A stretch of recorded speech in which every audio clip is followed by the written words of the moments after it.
Assalamualaikum warahmatullahi wabarakatuh. Halo anak-anak, apa kabar semuanya? Sehat-sehat ya? Dan itu yang Ibu harapkan. Jadi kalian bisa mengerjakan tugas dengan baik karena sehat. Jaga kesehatan dan patuhi protokol kesehatan. Nah, sebelum kita mulai pelajaran ini, kita berdoa dulu ya. Berdoa dimulai.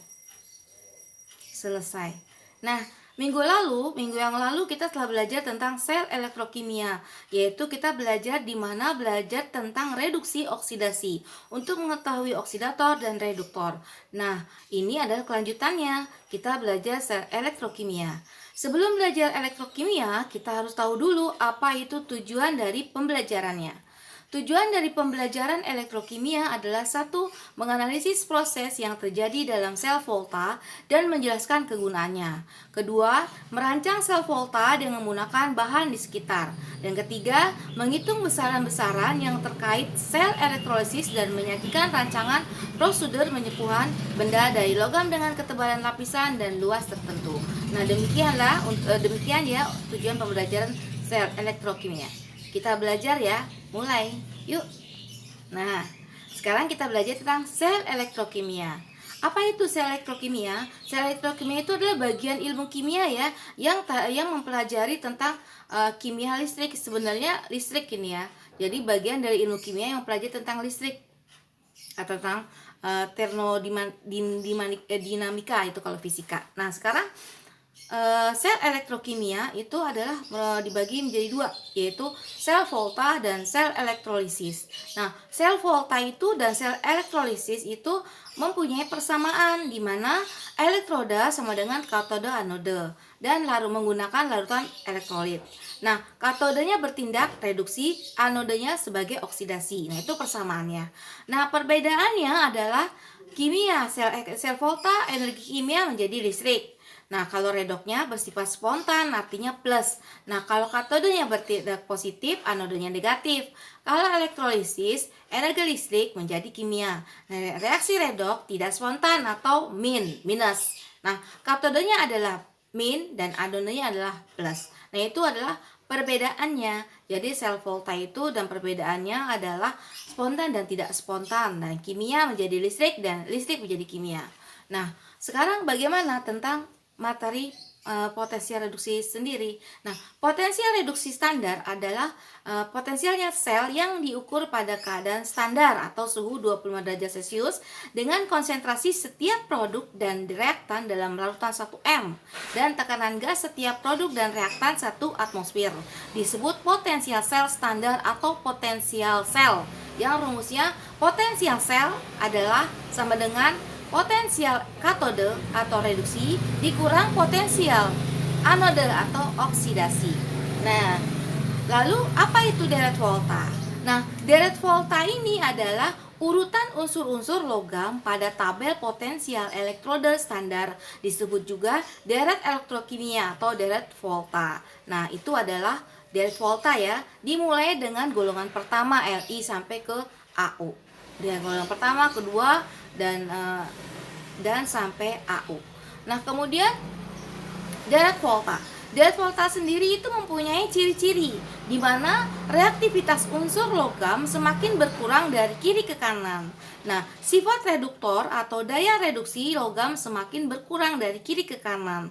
Nah, kecenderungan logam untuk teroksidasi semakin berkurang dari kiri ke kanan. Sifat oksidator atau daya oksidasi logam semakin bertambah dari kiri ke kanan. Nah, kecenderungan ion logam juga untuk reduksi semakin bertambah dari kiri ke kanan. Jadi dari kiri ke kanan itu bersifat reduktor. Makanya si AU itu yang paling kanan, AU itu emas itu sifatnya reduksi bukan oksidasi. Makanya dia tidak berkarat. Kalau oksidasi itu kan mengakibatkan karat. Dia bersifat reduksi. Jadi semakin ke kanan semakin bersifat reduksi. Yang semakin ke kiri semakin oksidasi. Nah, paham ya? Nah, kemudian kita ke contoh soal. Nah, diketahui Cu2 plus 2 elektron, dia karena melepas 2 elektron, jadi plus 2 elektron menjadi Cu. Nah, potensial selnya mempunyai min 0,34. Nah, kalau Ag plus itu melepas 1 elektron menjadi Ag. Potensial selnya plus 0,80 volt. Nah, tentukan potensial selnya dari kedua elektrode, kemudian buat reaksi dan notasi selnya. Nah, pertama, kalian harus tahu dulu yang mana oksidasi dan reduksi. Tentunya kalau oksidasi itu adalah nilai yang paling kecil. Nah, berarti di sini sifat yang nilai yang paling kecil ada apa? Cu ya. Cu itu potensial selnya adalah min 0,34. Berarti dia bersifat oksidasi. Nah, kemudian kalau yang reduksi adalah yang besar, berarti tinggal gampang, besar kurang kecil atau plus dikurang min, mendapat potensialnya mendapat 1 plus 1,14 volt atau artinya spontan. Ya, dia berarti spontan, berarti dia volta ya. Nah, kemudian Cu mengalami oksidasi kan menjadikan anode. Nah, berarti kalau dia menjadi anode, dia dibalik. Tadinya kan dia tidak dibalik ya. Sekarang karena dia bersifat oksidasi, ini jadi terbalik nih. Jadi dibalik ya. Nah, perhatikan yang ibu lingkarin itu, yang ibu lingkari ya, perhatikan. Nah, ini kalau oksidasi dibalik, dia kan nilainya kan tadinya min 34 ya. Nah, tadinya min 34, kemudian karena dibalik dia menjadi plus 34. Nah, kemudian untuk mendapatkan reaksi tinggal kalian turunin. Jadi Cu duluan plus 2Ag. Kok bisa 2Ag, Bu? Nah, bisa karena Cu itu kan melepas 2 elektron. Kalau Ag melepas 1. Jadi biar berimbang, biar nggak timplang, makanya 2 dikali 2, Cu-nya dikali 2, Cu-nya kali 1, Ag-nya kali 2. Jadi Cu plus 2Ag. Ya, Cu duluan ya karena dia oksidasi. Nah, itu reaksinya. Nah, kemudian notasi selnya kalian tidak ikutin. Berarti Cu menjadi Cu2 plus, jembatan garam, Ag plus, dan menjadi Ag. Nah, itu. Sudah paham ya? Intinya di